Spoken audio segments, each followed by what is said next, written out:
Bueno, hoy tenemos plato doble, sí, porque seguimos hablando de metales preciosos como inversión. Vamos a ver cómo son las materias primas, cuáles son sus características, cómo funcionan y cómo situarlas en el foco de la inversión. Lo hacemos en esta Escuela de Finanzas con Ricardo Comínquez, director comercial en Montobel para Iberia. Ricardo, ¿qué tal? Muy buenos días. Buenos días, Susana. Bueno, materias primas, lo hablábamos antes con Javier, oro, plata, paladio, osmio, ¿no?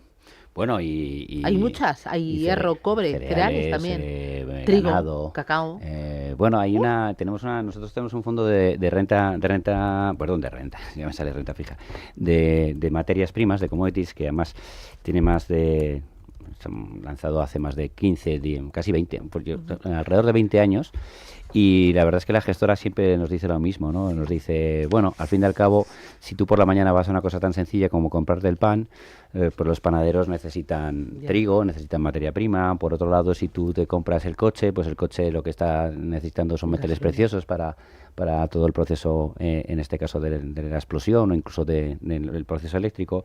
Al final, las materias primas están constantemente a nuestro alrededor y es un negocio en el que se puede llegar a invertir. ¿Son muy volátiles las materias primas, su precio? Sí, son volátiles, efectivamente. Aparte de la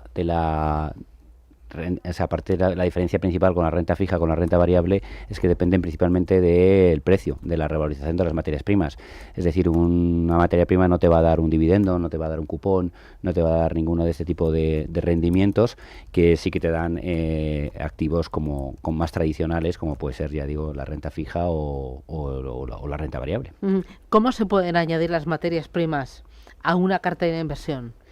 Bueno, si cogiésemos los 4 procesos más tradicionales, sería de forma física, vale, como hemos venido viendo a lo mejor en la entrevista anterior. Podría ser en este caso a través de acciones. Hay mucha gente que invierte en commodities o en materias primas a través de empresas, pues puede ser un Repsol, mineras, o como puede ser, mineras, un Río Tinto. Luego lo puedes hacer a través de futuros, con toda la complicación que eso implica, y luego lo puedes hacer a través de índices o de fondos de inversión. Vale, ¿cómo funciona cada una? O sea, es distinto a las acciones que un fondo de gestión activa que tenga, por ejemplo, empresas mineras o empresas petroleras que un ETF, ¿no? Bueno, es completamente diferente. La física es que directamente, pues a lo mejor te compras los lingotes de plata o de oro, que eso es lo más fácil, pero tú imagínate que empiezas a apostar por petróleo. ¿Qué haces? ¿Almacenar bidones de petróleo? No tiene mucho sentido. Por eso la física es la más complicada y además tiene muchos costes, porque luego tienes que mantener una caja fuerte y todo lo demás. Es la más obvia, pero probablemente la que tiene más problemas. Las acciones puedes invertir en un fondo, en este caso temático, de materias primas, pero a través de acciones, pero ahí ya no solamente implica el precio de las acciones, del commodity o de la materia prima, ahí también es como la empresa gestiona, su empresa, ¿no? Y luego, sobre todo, aparte también hay otro que es el subproducto, es decir, tú a lo mejor compras materia prima para producir algún tipo de producto y luego el producto se tiene que vender. O sea, que con que suba el cobre, si el producto que haces con cobre no tiene demanda, pues tampoco va a funcionar bien. Los futuros, ahí podemos hablar incluso de CFDs. Al final son temas muy complicados, algunos de ellos lleva apalancamiento y que para el inversor final puede ser un dolor de cabeza muchas veces y una fuente de disgustos. Y además, como se mueven rápidamente, hay veces que no entendemos las cosas. Y luego, por último, están los fondos de inversión, que se pueden hacer de manera mucho más controlada. Lo dejamos en manos de expertos y vamos invirtiendo poco a poco, como estaba escuchando tu anterior contertulio, de forma periódica y ponderando precios y además, confiando en el que el profesional que ha invertido en los diferentes commodities o materias primas lo está haciendo con algún tipo de conocimiento. Bueno, tú ya sabes que yo soy fan del fondo de inversión como vehículo para invertir, sobre todo porque tienes ahí una gestión profesional, tienes a un equipo que se conoce la macro, se conoce la micro, las compañías, los resultados, las expectativas, las valoraciones, el sector, los competidores, el consejo de administración, o sea, se lo saben todo de arriba abajo. Y luego el fondo de inversión de gestión activa tiene aquí en España una ventaja fiscal muy buena y tienes libertad. Y son transparentes, es que, a mí me parece que es una maravilla. Sí, aparte. Y da igual que tú tengas $500,000 de euros, que yo tenga 500 euros que vamos a invertir en el mismo producto. No, y aparte tiene algunas otras ventajas que en este aspecto pueden ser bastante interesantes. La primera de ellas es que no tienes estos costes añadidos de almacenamiento ni nada por el estilo. Es decir, y es más, puedes incluso sacar rentabilidades porque, por ejemplo, nuestro fondo, y lo hacen la mayoría de los que invierten en materias primas, lo que hacen es comprar derivados, pero la base del fondo suelen ser renta fija a corto plazo. Es el colateral que se da, en este caso, como garantía de que tú vas a pagar esos futuros. ¿Qué es lo que pasa? Que al invertir en renta fija a corto plazo, algo de rentabilidad, mientras los tipos estén altos, estás sacando. O sea, lejos de tener costes de almacenamiento, estás consiguiendo algún tipo de rentabilidad. Por otro lado, tienes que te puedes aprovechar de temas temáticos, por ejemplo, la transición energética. Pues todo lo que lleva a la transición energética y toda la minería que se necesita con la transición energética, tú te vas a beneficiar de ella. Luego te vas a cubrir con respecto a un tema que nos ha hecho tanto daño recientemente como es la inflación. De hecho, se está diciendo que esta década puede ser una nueva década que vaya a favor de las materias primas, cuando la anterior fue completamente neutra, las materias primas pasaron sin pena ni gloria, probablemente por el tema de la inflación. Es un descorrelacionador también muy importante porque te protege frente a los movimientos de renta fija y de renta variable que cada vez están más correlacionados, y esto lo que hace es descorrelacionarte un poco la cartera, con lo cual es una fuente de diversificación. Bueno, es que fíjate, muchas veces hablamos de la cartera renta fija, renta variable, de formar un mixto, y puedes diversificar con materias primas que son productos muy líquidos, son activos muy líquidos y que te ayudan, ¿no?, a ir más allá de una cartera tradicional sin tener que meterte, por ejemplo, en un ilíquido, ¿no? Efectivamente, tiene exactamente el mismo funcionamiento visualmente que tú puedes ver en un fondo de renta variable tradicional o de renta fija tradicional. Tiene la misma fiscalidad, es decir, también tienes la posibilidad de moverte de un fondo a otro sin tener que tributar, siempre y cuando uses la transferibilidad fiscal. Y luego, efectivamente, tienes correlaciones en algunos casos negativas, en algunos momentos. Ahí hubo un momento que para mí fue paradigmático de todo el tema de un producto de materias primas, que fue durante el COVID. A mí era cuando estábamos encerrados y estábamos acostumbrándonos a trabajar, y la verdad es que yo creo que todo el mundo en esa época, nada más empezar todo el encierro, trabajó mucho. Y yo estaba en casa y ya por fin apago, y a las 10 de la noche empiezo a recibir veo en el teléfono muchos emails y preguntas y tal, y no entendía qué estaba pasando, y finalmente eran clientes que me estaban preguntando que cómo podíamos explicar que el petróleo se había puesto en precios negativos. Es decir, tú tenías que pagar por tener derecho al petróleo.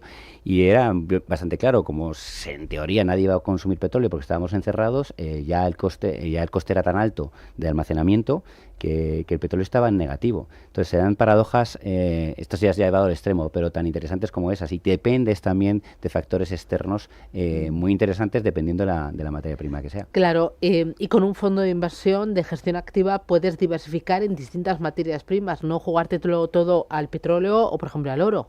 Sí, además con algunas cosas que sí que se pueden llegar a prever. Por ejemplo, por el petróleo, que es lo que has empezado, pues suele estar muy ligado al PIB global o a la política de la OPEP, ¿vale?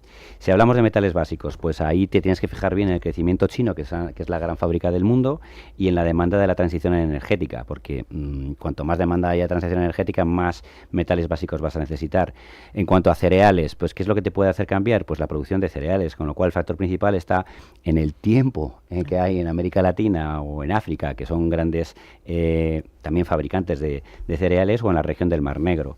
Y luego, por ejemplo, en el gas natural, pues los factores claves son el tiempo en Estados Unidos. Pues siempre hemos oído hablar que si hacía más frío, la gente tira más de calefacción y, lógicamente, sube mucho el precio del gas natural, o la demanda de gas licuado. Entonces, bueno, te puedes llegar también a conseguir una serie de herramientas para predecir de una manera más adecuada el comportamiento de las materias primas. Oye, me contabas que en Bontobel tenéis un vehículo de inversión, un fondo que invierte en materias primas. Sí, exacto. ¿Cómo es?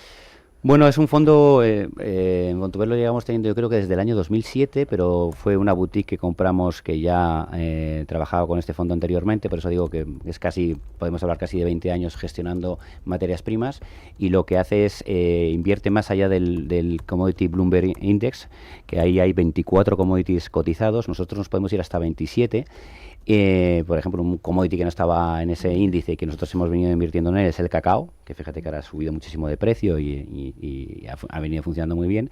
Y lo que hacemos es comprar, sin desviarnos muchísimo del índice, pero sí con una gestión activa, comprar futuros sobre los diferentes commodities. Y ahí ya digo, hablamos de ganado, hablamos de cereales, hablamos de petróleo, hablamos de minerales raros. Es diversificación dentro del fondo también. Es diversificación porque te digo, son 27 y hay 6 diferentes sectores que distinguen en este caso a los gestores. Lo que hacemos es invertir en derivados y entonces por eso hay una cartera muy importante de renta fija que funciona como colateral. Si tú abres el fondo, y nos pasa muchas veces cuando lo presentamos a nuestros clientes profesionales, dicen, pero esto está lleno de bonos. Sí, porque efectivamente es el colateral que se utiliza como garantía de los derivados y de los instrumentos que estamos comprando con respecto, porque son futuros al fin y al cabo, y los futuros es curioso cómo empezaron y es curioso también cómo se gestionan. Oye, dime cómo va de rentabilidad el fondo, cómo va también de volatilidad. La estrategia es más volátil porque uno escucha materias primas y mi corazón empieza a palpitar ahí a más velocidad. O sea, ¿son más volátiles? Volatilidad tiene, no me sé exactamente la cifra, por eso casi prefiero no decírtela, y más estando en la radio que me graban. Que luego viene compliance. Exacto, y me regañan. Pero bueno, yo si no recuerdo mal, el fondo le saca un 4% al índice, es decir, la renta, la gestión activa está pagando y merece la pena pagar por ella. Y efectivamente tiene volatilidad, pero es una volatilidad como más a largo plazo, más a corto plazo, pero en el largo plazo funciona y luego repito, es un excelente diversificador, es un otro tipo de activo que funciona de manera diferente a los dos que hemos venido nombrando. Podríamos decir materias primas sí, por diversificación, por descorrelación y por rentabilidad. Y por inflación. Es un excelente protector ante la inflación. Decir que, por ejemplo, en la inflación americana, el 50% de la inflación americana viene de los commodities. O de las materias primas, perdón. Entonces, bueno, te estás cubriendo un elemento muy importante de lo que es la inflación. Y aquí en España hemos venido oyendo muchísimo hablar de la inflación que viene por el sector energía. Sabemos lo que pasa cuando nos pegan el subidón en el petróleo, en el gas. Bueno, oye, pues tienes una herramienta que te compensa esas subidas que tú tienes en gastos. Bueno, interesante. Ricardo Comín desde Vontobel, gracias por la idea, gracias por los argumentos y ahí lo tenemos, materias primas, 27 en total, para mirar a todo el espectro. Muy interesante, además están en nuestro día a día. Esto es como el agua o como la luz o como el aire, ¿no? Que desde que te levantas, el primer café o el té. El café es una materia prima en la que se invierte. Sí, completamente de acuerdo. Oye, mil gracias, cuídate mucho. Igualmente, un abrazo. gracias. Adiós. Gracias a ti.